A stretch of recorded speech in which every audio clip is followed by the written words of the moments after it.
couple years ago we did that, or I'm not sure when it was. No, Last year. last year, January, you were here. Yeah, that was really good. And it's so good to see you. Thank Glad you. we could get together and everything. Thank you like that. very much. And I wish you an advanced bon voyage back home. It's a long trip, I know, you know.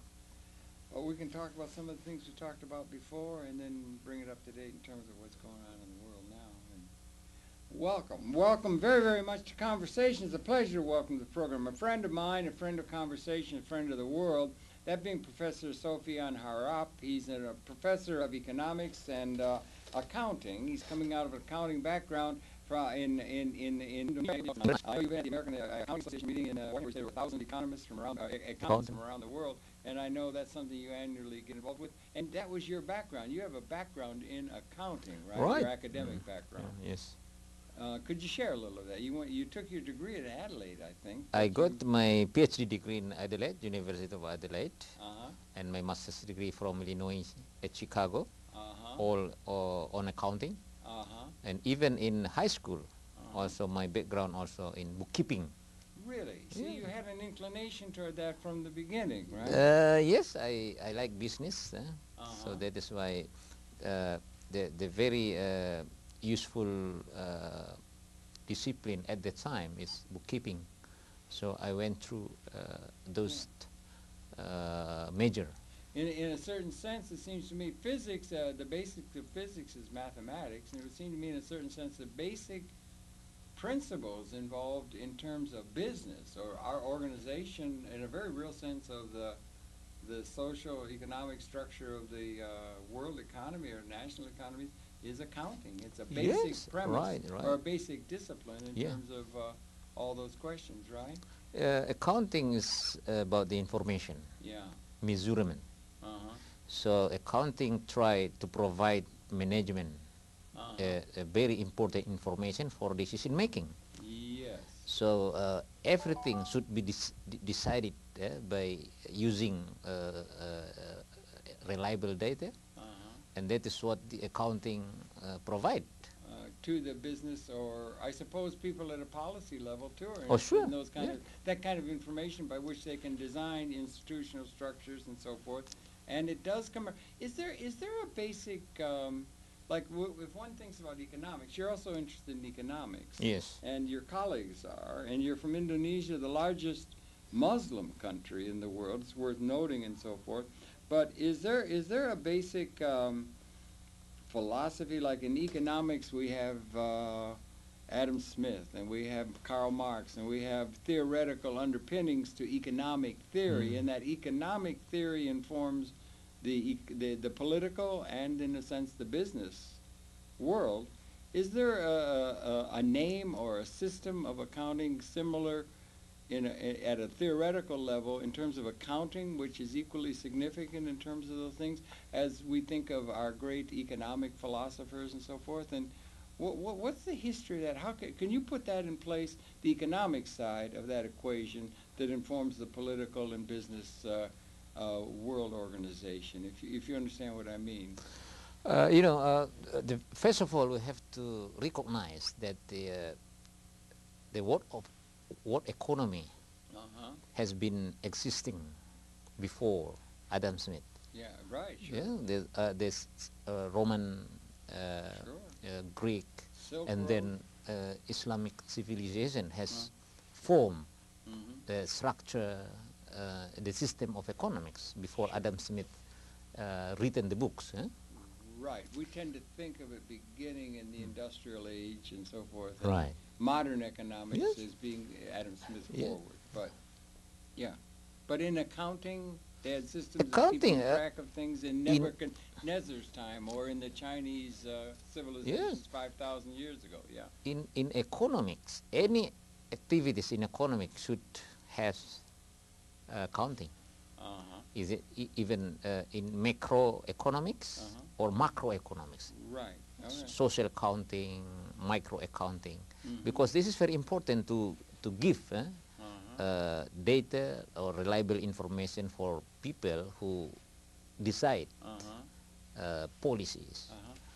in economic theory, we have different. We have people who are Marxists, and they have a certain view of economic realities. Then you have people who are laissez-faire capitalists, and they, you know, freedmen or something like that. We have different. Is there difference in accounting also in terms of theoretical underpinning? Of course. Or is it more like a science where it's firmly fixed and so forth? But how much interpretation and theoretical understanding of the way in which the accounting is going to be done is there similar to what there was in terms of trying to understand economic theory in terms of, again, that which informs the political process? The conventional accounting, what we have now, is deduced from the capitalistic economy. It is in the modern in the modern era. Right. Of course, if we have the different philosophy of economics, different system of economics, we should have different accounting. Oh, I see. Okay. So if you read, for example, gambling, GA and Karim paper, they talk about Islam and social accounting, and there is a theory, we call it colonial model. Okay. Colonial model means that if you have what view or philosophy of life, and from that philosophy you will derive economic system, and from economic system you will derive accounting system. Okay. So Marxism has their own system, their own philosophy of economics, so they do have also accounting system. I see. Capitalistic economy, what we have now, they also have capitalist accounting. So just to dedicate this system to the sake of capitalist welfare. And of course, if we have another philosophy, we should have also another system different from those philosophy. But that which you studied and that which you did your degree in is in the capitalist accounting system, and that's what the American accounting system is about? And do they discuss or give any credence to, say, the Marxist accounting system or that, or let's say the Shariah or the Islamic accounting system and the economic theory behind it? That's what I'm trying to get at, the differences.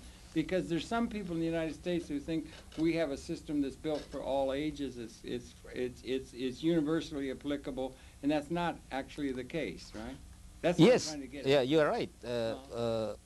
Because we have capitalist system now dominate. And it assumes a historical legitimacy in its own light, in terms of saying they think they represent the movement of history that's applicable to all people. Yeah, that's what. And that's something that should be perhaps questionable. The assumed legitimacy of the capitalist system in place now, represented overwhelmingly in a leadership role by the United States of America, that can be appropriately questioned in terms of the betterment of the whole world society, perhaps, right? Yeah. Okay? Okay. That makes sense to you? Yes, yes. Okay. The system now, you know, it is evolution process from what we have in the middle era, where the church is dominate, and then after the church dominate and come intellectual rationalism, and they reject the domination of church. And what happens is that the rationalists try to focus on empirism, positivism, and put aside the church, right? Science. So science dominate. What is the methodology we use in science now? It based only on empirism, right? So we don't have any empiricism. Yeah, empirism, empiric, positivism. Right. Positive. August Comte. Yeah, positive. So we don't want to see what is the church or religion idea. I see. Right. So totally all system, all social system we use now, all values based on empirism, positivism, right? I see. So where the positivism come from is from our ration, and also from our what we call it, like what we get, what we know, what we touch. Yeah, right. Or from the so that is rather than on faith, it's based on science and upon the Enlightenment. We would say in the Western world we have an Enlightenment that happened after coming out of the Middle Ages, which was spiritually inclined. And then they had the Enlightenment and spiritual, and we in the United States set up our government separating church and state. And the values, which are part of morality and so forth, are part of that ethical framework. Does not have any particular relevance. That is happen now. That is what we get now. That's the limitation of our touch, our feeling, right? Because the scientific methodology just used from empiricism. So, like Plato used rationalism. Plato, we say. Plato, right. Plato. But now we don't use it. We just use empirism to define what is the best for us. And that's what you studied? When you did in our in accounting discipline, you know, the dominant discipline in accounting is from capitalism. So I learned capitalism because system. That's what's in the wind now, in the world. Yes, but you see how happens in Enron Corporation, because the accounting does not have more on ethic, on spiritualism. So everybody try to get money by what we call it, without unfair. So this happen now. So you see Enron Corporation, you see many other corporate scandal, and you can read Joseph Stiglitz books on that. Creative accounting. Creative accounting. Yeah, I know. You and I spoke about that one year before. I wasn't sure if you were aware of the movie. Yes. The famous movie and Broadway show called The Producers. Oh yeah. Are you familiar with? Yeah, I don't think you're familiar. I don't. It's very famous, very funny, about two people who tried to start a business in show business by having by selling stock, selling interest in a play, that if it failed, they would make more money because the people would not have to be paid anything.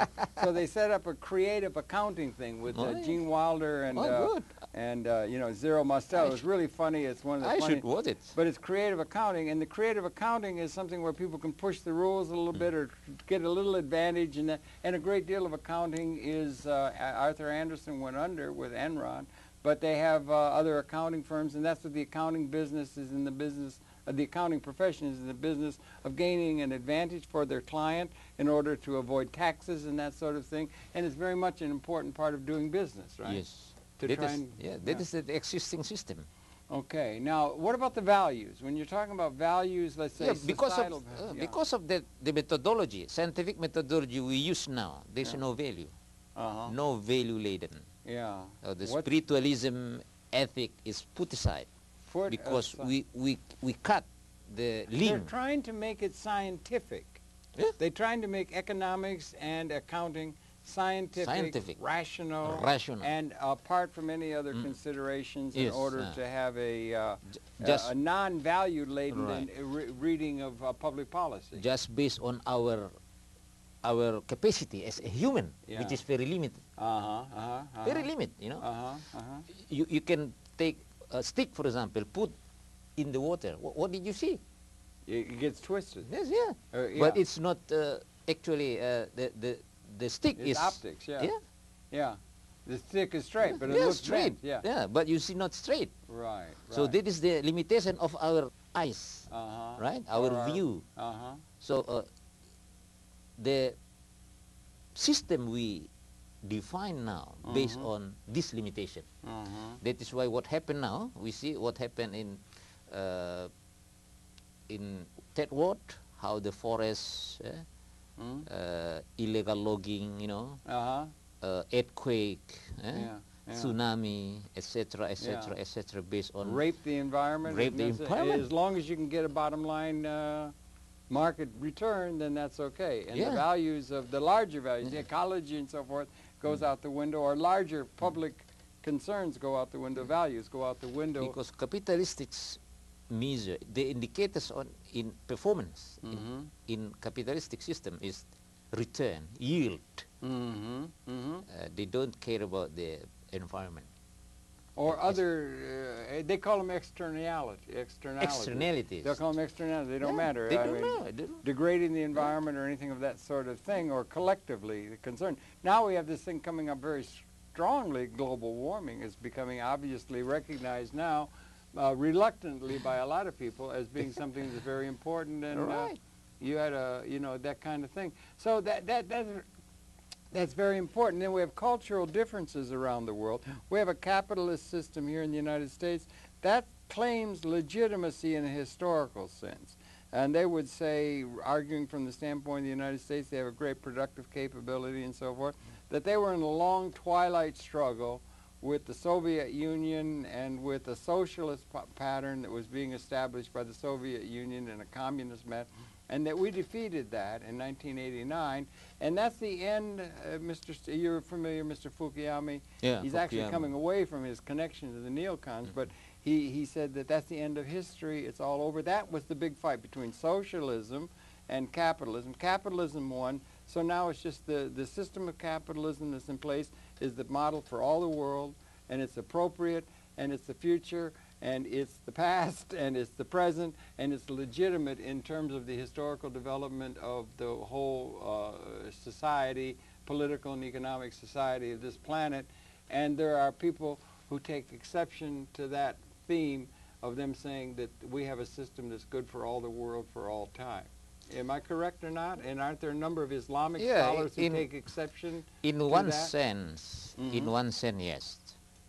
We should recognize the progress, the advancement that has been realized in the Industrial Revolution. Produced from the capitalist system. Yeah, it's incredibly productive. Incredible. Mr. Marx said it was so. Yeah. Yes. Yeah. But there is a limitation in that. Okay. Because you get progress, you get advancements in technology and communication, but we lack of value, we lack of cooperation, we lack of social caring, we lack of responsibility on environment.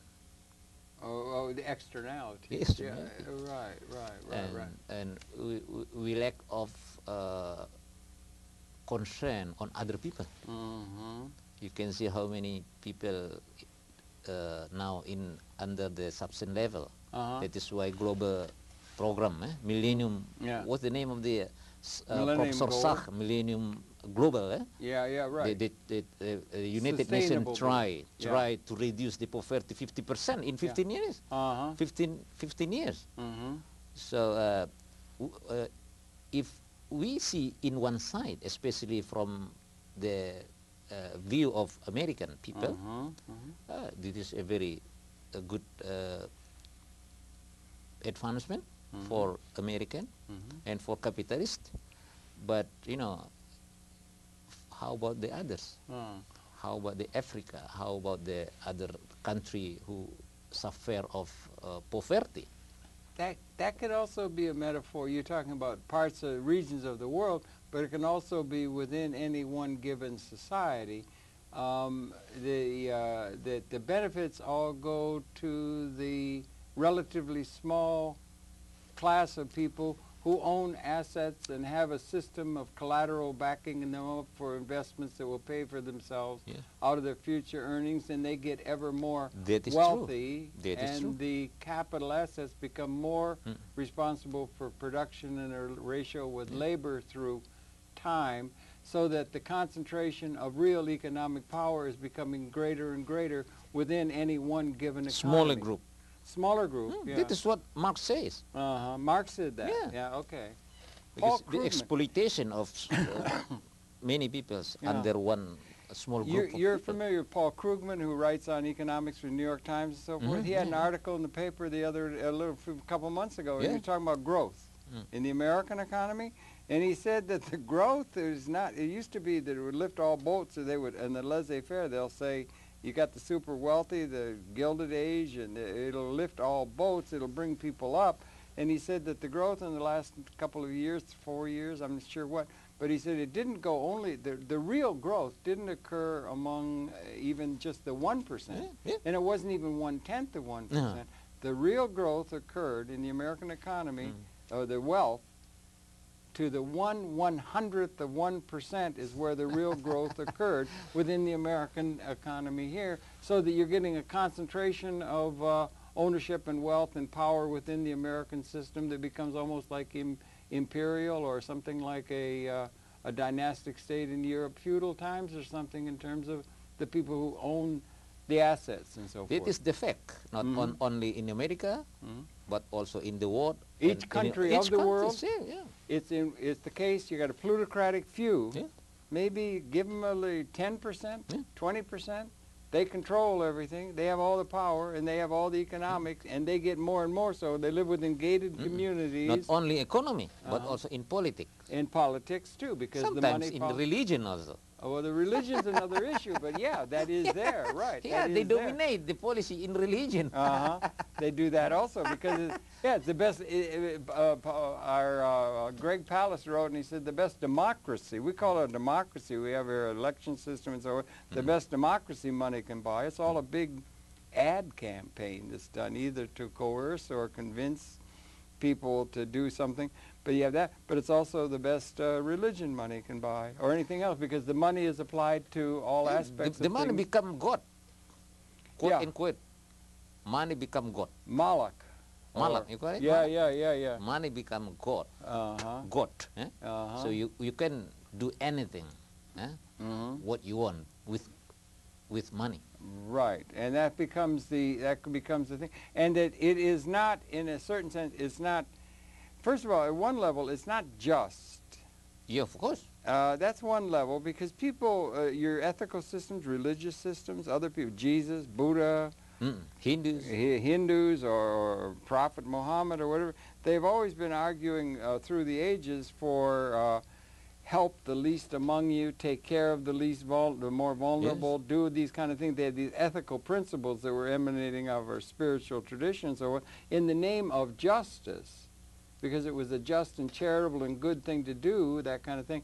But at a certain level, when you get a situation where so much of the production is done by technological extension and so forth, the people, the labor input to it that most people only have, almost like serfs on a state, they have no ownership of the technology that's responsible increasingly for production, and no source of income by that kind of ownership. So you're limiting the ability of the people to have income or demand, effective demand, in order to clear the market of what can be produced within abstract, technologically augmented productive systems that don't require input of labor to that productive process, as they have until very recently, and the trend is going in that direction, and we don't have a system that addresses that problem.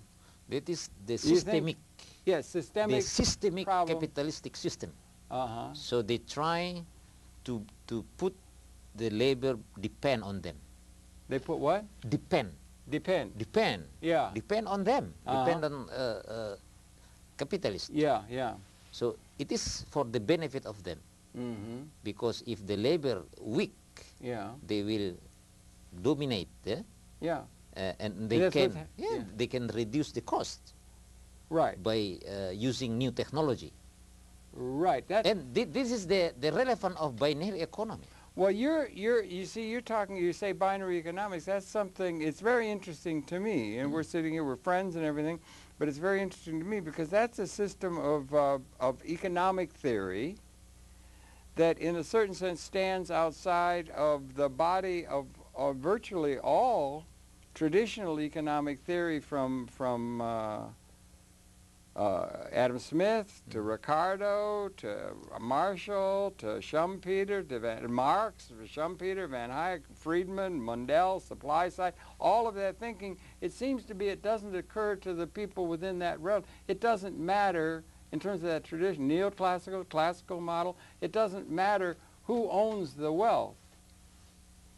it doesn't matter. It doesn't have any effect in terms of the operation of the economy, whereas the binary system does claim that who owns the technology and the means of having credit capability to obtain investment in capital instruments that are going to pay for themselves out of the future earning, the logic of business finance. It matters in terms of who owns the technology and who can gain a stream of income coming to them by something other than labor, as the labor is being undercut in terms of its ratio to input to production. Does that make sense to you? And, sure, of course. And that's it stands aside. So it's a unique paradigm. We extend the ownership, but the ownership also control, right? Yeah. But it is not the end of the story. Okay. All right? But this is one cure of the decentralization of wealth in small people, small amount of people, right? So binary economists say the ownership should be diverse. And if it's diverse, there could be a control for capitalists or for management to make more fair or just, right? Yeah. And but we have to be aware of the possibility of miscontrol or mismanagement of the ownership, because if you divest or spread the ownership, so another question is who control, who manage the ownership, who manage the wealth. It could be used by capitalists to dominate the management of wealth. And if you read, for example, Kevin Phillips. Kevin Phillips, he talked about the how democracy, which is, we assume that democracy means power or control or you call it authority by the people. By the people. Yeah. But the fact, according to Kevin, the authority on capitalists, not on the people. Yeah, because they have the ownership of the capital instruments. Because money. So they finance the campaign, and after their men become the winner, and they will ask for money for their project. Yeah, so they can buy the best democracy money can buy, as they say. And that's a situation. And that's a situation that's been the case. I mean, we're coming out of 200,000 years of human existence on this planet, and it's always been, it seems to me, throughout most all of history, that there's always been a small group. It was the emperors of Rome, or the kings in Europe. They would be in the castle on the hill, and the serfs would have to do what they're told. And it's always been a small group. Now we have a small group of plutocratic, autocratic perhaps,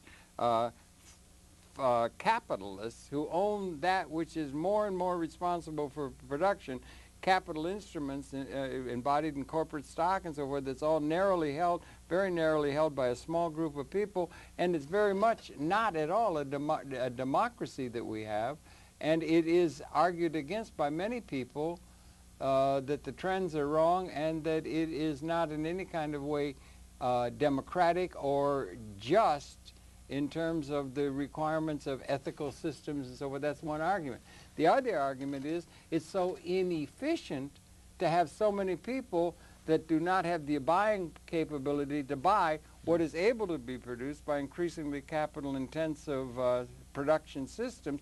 We have a capability of providing goods and services and capability to people. They don't have the ability to buy what we're capable of producing, and it's an inefficiency argument that could be argued that the system of economic theory that supposedly is legitimate in a historical sense is not legitimate and could be questioned at a legitimate level. And it may be among you and some of your Islamic scholars who are coming to the idea, as you survey the literature, that the system that makes sense to your ethics and to your thought and to efficiency models and all that sort of thing that makes sense is this binary economics that you see from Mr. Kelso and that sort of thing, and that system of economics is not taught in any university. It hasn't been taught in any university in all of North America and is roundly ignored. And you may be part of a coterie of people who have a system of economics that is in advance of what the United States and the capitalists are saying is a system that is legitimately able to assert itself in the world and might be a realistic challenge to the assumed legitimacy that they try to make for their political and economic system. Do you think there's something to that? Yes. Okay. It's a very interesting one. Okay. When I attend the American Accounting Association's annual meeting, yeah, we have a special session on imperialism and accounting. Okay, we'll call it imperialism because that's what it is. Accounting. That's what the Marxists call it. It is an appropriate thing to call the system that's in place, calling itself legitimate. I think that the committee make the title, not me. But I agree with that. You attended that session? Yes, I did. It was interesting, right? Yeah, because what did he say? We have to go beyond. We have to change our mind to collectively. Yeah, collectively. Yeah, right. To create a new world. A new system. Because a new system. Because a new theoretical underpinning. Right. The conceptual framework, the theory, the worldview. Right. Because worldview also, yeah. We know now that the conventional system produce many externalities, social problem, right? Right. So in this case, we have to study more deeply. What is the real cost of this problem? That's true. Yeah. And then factor them in. Right. Yeah. And the more just the system, right? I think it will be the better to the people. Okay, just is one argument, that it would be justice. And people have argued for justice for a long time. And it's a good basis for arguing for a certain social policy. But at another level, it seems to me it could be argued that the democratization of the economic process to involve the masses of the people as owners of something other than their labor, intellectual or physical, input to production, as a source of income to them, has an efficiency model to be made, that we have a capability collectively to produce for everyone in a new way. We could feed the world, we could do things like that, but the people, it's an efficiency argument beyond the one of justice, that we need a system where people are going to have the ability to buy what the system is capable of producing, and they don't have it now. It's a deflation. We're not realizing our capability collectively that's been hard won through knowledge and so forth, and the system in place seems not to be, and the trends are not able to do anything but create gated communities for people who get ever more wealthy, and it doesn't serve the masses of the people, and the political fallout from that is very intense. We're seeing it all over the world now. So at an efficiency level, outside of just justice and ethics, is one that can be made very well, it seems to me, for this binary notion that you think ties into the Islamic sensibility.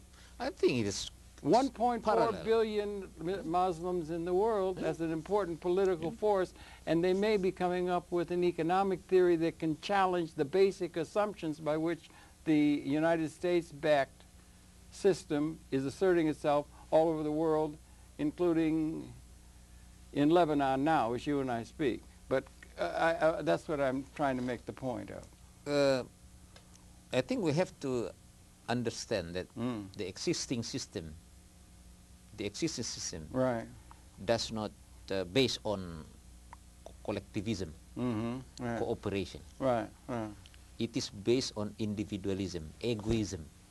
So this is the way the system works. So you try to manipulate your individualism, your egoism, to find out productivity. Or creative accounting, that kind of thing. Yeah, that's the one way. Get the edge, make the edge, Yes. do the thing. Yeah, right. And that's the second thing that we have to understand is that what do you mean by just? What do you mean by fair? You cannot define it by yourself. You cannot define it by your own definition. We have to ask it our beyond us, right? What's the meaning of justice, right? Yeah. fair. Right. If you define, capitalists define their own definition on justice, right? Marx, labor, define their own definition on justice. So, because our limitation on the understanding of the world, I think we have to ask beyond us. Okay. Because we have a limitation in understanding the nature. Yeah, that's true. Yeah, or much less the cosmos. That is why. Yeah. That is why you told me about the how Hindu, how Brahma, how Jesus, how Muhammad define or try to explain what do you mean by justice? What do you mean by the life after?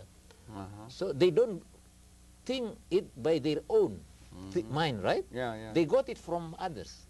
Yes, coming from a different source. It's not from empirism. Divine or something. Yeah. I think we have to invite it. We have to invite to our system what we call God, ethics, spiritualism, supernatural. Okay. Otherwise, we will go to the wrong way. Go to the wrong way, and what happened now, I think we use the wrong way.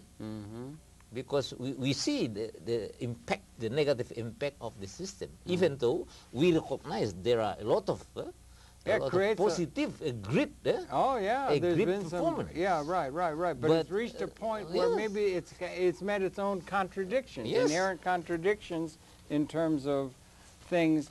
So I guess what I'm trying to get at is the idea that you are a Muslim and you are involved in a country that is Muslim.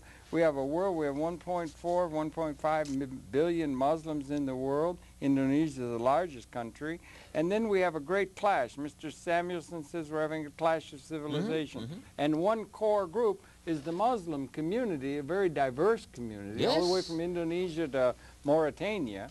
But it is one group, and they have a certain ethical background, a certain understanding. Now what you're coming forth, if I may, your colleagues are looking at the accounting and economics philosophy and coming up with an understanding, because much of the Western people who will say Islam is just back in the 8th century, they're not modern, they can't deal with the modern world, they have nothing to do, they have to learn to be like us, they have to be modern like this. And what you're coming to is by combining with this binary thing, if I may, the principle that questions the same way that the feudalism was questioned by the Industrial Revolution and the zeitgeist was changing. You're questioning the assumed legitimacy in the name of an Islamic-based view of things, ethics, and also efficiency of operation and theoretical understanding, the basic premise set forth by the world leader, political leader, military leader, the United States and so forth, that the legitimacy they claim is not necessarily legitimate. There's a better system, and it could be represented by an Islamic understanding of economic realities in the most efficient and realistic operational terms, and a critique of the system that the United States and their allies and their plutocratic people in various countries around the world would assume is the case for all history, that there's a critique that could be leveled from the Muslim community in the most realistic terms of creating social progress for the planet? In one sense, I agree with the idea. But you know that the fact is a Muslim country, Muslim community still new in attaching the modern civilization, right? Yeah, but you... Only 50 years. You know, because Islam under colonialization by the West, right? Almost hundreds, The several hundreds rise years, and, all over. And Yeah, right. you cannot put this community in 50 years become similar to what we have in America.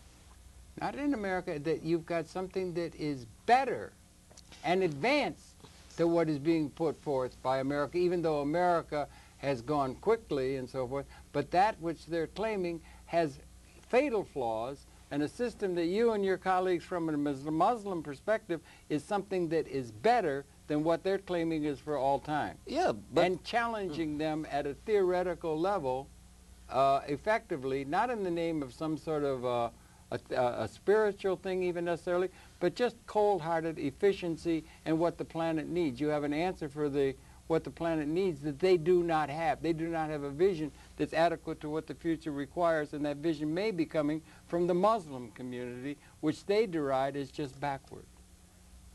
But that's not the case in terms of you and your colleagues and the way you're seeing things. You have a system that's in advance of what they are proclaiming is the model for all time. The new model that you've picked up on the binary, they have not.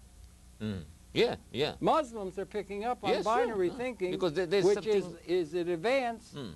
It's like the United States was an advance of what the feudal system had because of the zeitgeist. We're now coming into a modern world, a postmodern world, and the Muslim world and your colleagues and things you're doing and the people you're working with have picked up on an idea that is equally significant in terms of a change, a qualitative change, and a subsuming of what has held before. Just like people had their identity from feudalism in Europe, then along came a revolution out of America and it made a big change.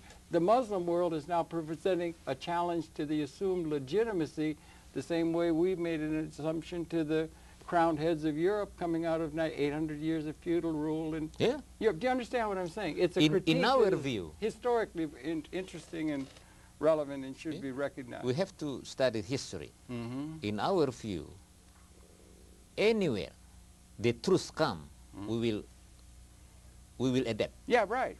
Anywhere. And we need something new. We learn from the West. Yeah. We learn from the West. Right. We learn a lot from the West. You subsume it and supersede it with what you're thinking. Yes. Yeah. But we don't want to take all. No. We accept if it is comply with our belief. Right.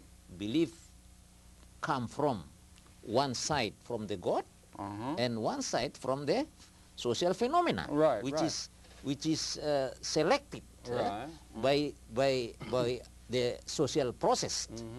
So the combination of value come from out of our capability. Yeah, right. Plus. And that's a rich tradition. Yes, you have a background, our traditions. a rich tradition that you grow from, and ethics and process so forth. in our life. Right. It will become a new evolution, continuously, continuous process. We call it Tauhidi process. What is that? Tauhidi process. What is that? Tauhidi process means you combine. You combine super, super. What we call it? Metaphysical value and our own empirics. We combine it. We don't want to cut it.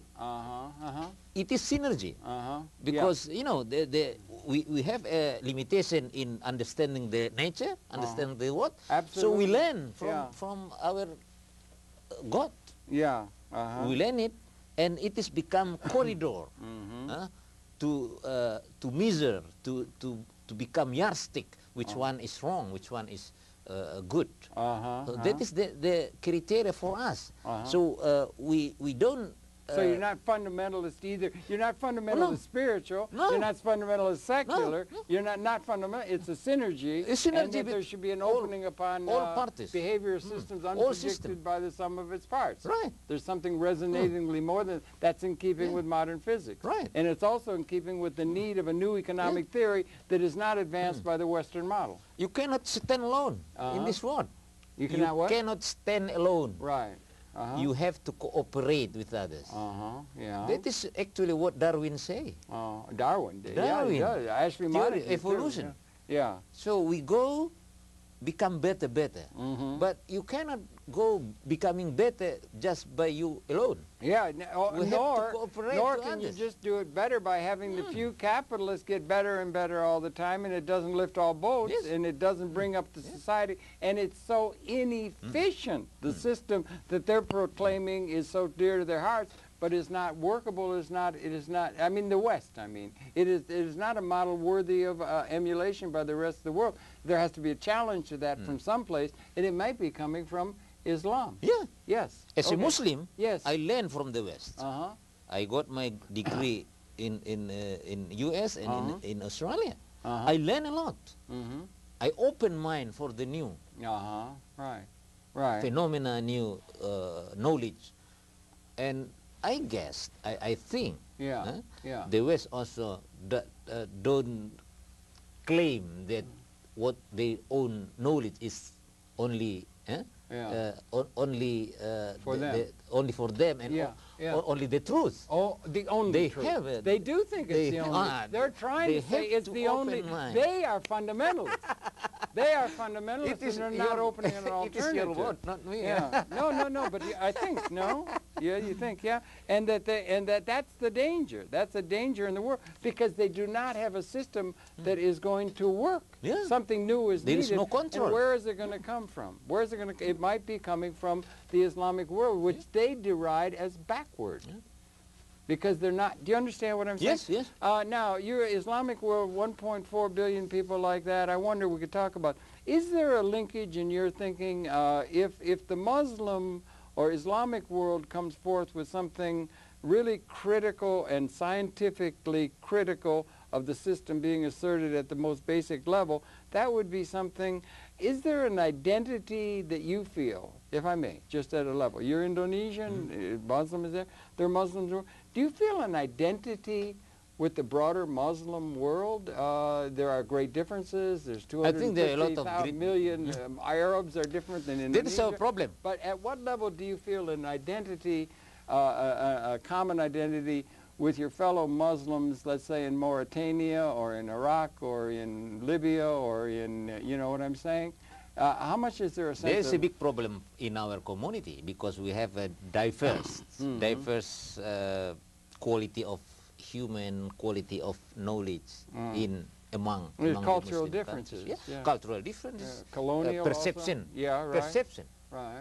Some people, small people, assume that they have to enforce their own idea, their own system. People have been doing that all through history. Egoism and things. We don't like it. Because the basic value of Islam is cooperation. Oh, it is. Yes, peaceful. You cannot enforce even religion to others. Okay. No enforcement. All right. No enforcement. All right. So this is a very complex problem. Yes. There is maybe somebody in what we call indoctrinate some people to do a lot of that going on, something wrong on the base of religion. But if all of us learn the basic value of Islam, it is peaceful. That's what you're trying. Yeah. You cannot enforce anybody. You cannot emphasize your own interest to others, your own opinion. It's open. Even though you challenge the God. Okay, no problem. You can challenge the God. How prophet, the cheating by others, hated by others, but he's patient. He doesn't want to kill. He doesn't want to, in Islam, kill one body, one soul. It's similar to, equal to killing all of us, for all of human. So it is very dangerous for us to kill people, even to kill ant, to kill plants. It's like you cannot, you couldn't. That's like the Jains are bad, that way. Yeah, there is that. So that is the value. But there has been a lot of violence done in the name of religion, including under Islamic banners. I don't know, but in my opinion, that's not Islamic. It's not Islamic. It's not Islamic. Okay, well, there's so that is why I told you that we still have the problem where in our community there are a diverse. A diversity in opinion. But do you feel a camaraderie with Arab or with Saudi Arabia or with Islamic people in other parts of the world? You're living in Indonesia. Is there a camaraderie or a sense of association by the fact that you have a religious similarity. In and some if we say sense. 1.4 billion, that's an awful big block of the human population. Could they ever have certain values that they could coalesce around coming out of the religion, perhaps, but also that would have applicability to the geostrategic and the geopolitical, economic, theoretical thinking, the way the planet should be organized as a united force that could be exerting itself in terms of a template for the world could pay attention to? If you understand what I'm saying, intellectually challenging the status quo. Yeah. Of course, they have common basic opinion or perception on their own religion, right? Yeah. But that is the problem, because Muslim just get independence in 50 years. And from the colonial. Yeah, from the colonial. So, yeah, right, okay. So, yeah, but that may the, be an advantage. The quality of... Because they know anti-colonial, they know the boot of colonialism has been on them, that the West is imposing now with their supposed idea of having a model for all time. Yes. We should understand better the people who have been colonized by us, the resentment they have about our occupying their minds and bodies and entities and so forth, and that we have to have an appreciation of the importance of everybody in this, including the Muslim world. So we're not sensitive enough to that because we were the colonizers, the Europeans. They produce contradiction in the Muslim mind. I should think. Because they have their own philosophy, their own worldview, but some of them from external, right. From external there's a new one. So they have conflicting. And they had to answer to that for a long time, like slaves. We had slavery here. So, right. And they try to solve this problem, cannot, because it's only 50 years. So I think what the West should do is how to make those, what we call it, traditional people become more open-minded. So we have to educate. The traditional people in the West? Yeah, no. I mean, especially in community. Third world. Let's say third world. Third world. Third world, yeah. Okay. We have to fourth world to educate third world in using, but don't impose them. Don't to adapt to your own, to adopt your own culture. Educated them. 1 + 1 is 2, right? Yeah. But don't enforce them.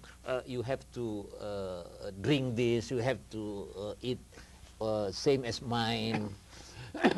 Give it to them to decide. Okay, that kind of a thing, because they've had that. And if the colonial people, the mutiny of 1857 in India, they would come in with a Gatling gun and they would shoot them down and they would impose that, and that's only just been released. But now they're imposing they're imposing a view of the world in the realm of accounting and economics and so forth that they're trying to impose upon the world. And that that it is not adequate to what the world needs. And now there is where they say after the Soviet Union imploded, everything is they're the masters of the world. The capitalists are. Is there a critique of the basic assumptions being exerted and the assumed legitimacy by let's say the United States or their allies and so forth, that they have a legitimacy with their International Monetary Fund, their whole system of organizing everything and forming capital and that sort of thing, that could be coming from the challenging at an intellectual level that assumption by the Western model. That's what I'm trying to say. They're challenging it in an effective way rather than just trying to adjust a little bit to the assumption that Western model is right. We'll make a few changes. We'll make changes ourselves rather than challenge it. The Hezbollah are challenging the Zionists in Lebanon now in a way that they haven't been able to do when they were told that they had to buckle under to the colonial influence upon them. They're beginning to answer it rather than just adjust in the traditional colonial way to their masters that had been the case throughout the colonial experience, and they will challenge it in a fundamental way. It's what I'm getting at. And if they're not going to come from the Muslim world, where will that challenge come from, if it is needed in order to it will come from anybody. Save the world, perhaps? Yeah. It will come from anybody who feel that they pressed, right? And that's increasing percentage of the world population through time. Yeah, there is the limitation of power. Lord Acton say, power tends to corrupt. Absolute power corrupts absolutely. That is what the They're limitation. getting corrupted absolutely now. The Western model is getting corrupted absolutely, and there's an answer to that that's coming. That is the limitation. The Muslim world is maybe providing that challenge, and it effectively should, based upon ethics, that upon good thinking of accounting and on economic theory that the West has overlooked. Yeah. Okay, is what I'm saying. Yes, of course, yeah. Yeah, okay. I think we have it. We have it. Not we, but the God. Yeah. All right, God. It is our belief that there is a cure for that. With this, rather than just accepting. rather than just limit your own source of knowledge just from the experience. Why don't you accept? Be synergetic. Be synergy with the. You can control that. You can check whether the value system from the God is right or wrong. You can check it. You can practice it. Especially if you are in modern civilization, it's much easier for you to prove whether this is true or not. For example, I think like cleanness. Like what? Cleanest, clean, you know? Clean. Yeah, clean, cleanness. Cleanliness. And healthiness. Yeah. This come also in Islam, in Islamic value. Sure, right. So that is why one of the chancellors of Al-Azhar in Cairo went to West, Muhammad Abduh. Do you know him? No. Muhammad Abduh. Yeah. What did he say when he came back to Egypt? He said, West has applied Islamic value. Oh, really? Yeah. Yeah, right. That is why, in some sense, to some extent, the West has applied the Islamic value. Okay, well, we're going to have to something. If we measure, maybe the West maybe practices more than East. To some extent, right? But the level, which level? That's the problem. Which level? Well, that is it the philosophy level, system level, or technical level? These are big questions that have to be read, and it might be we're going to learn from you all. I know I'm very impressed with Muammar Gaddafi's got a thing set up in Libya. It's very interesting, and that there's a model. And one thing for sure is that this assumption that we have the United States and that system that's in place, devastating Iraq, devastating the world, putting that down, that the system they have in place is not what the future requires. We look for places where it might come, and I take my hat off to you and your colleagues who are looking at things along those lines. But you keep in mind, it is not American, right? I don't think so. It is the policy of all American. Not all American, no. And this is not at all. This is the system. Well, we have to, it's the intellectuals have to come up with some sort of an understanding of the existential system. We have to change things in a moving way. And I congratulate you very much on the work and thank you very much. And you picked up on this idea of binary economics. I think that's a very important one. That's a paradigm shifting thing that we all should pay attention to. Any paradigm. Binary economy.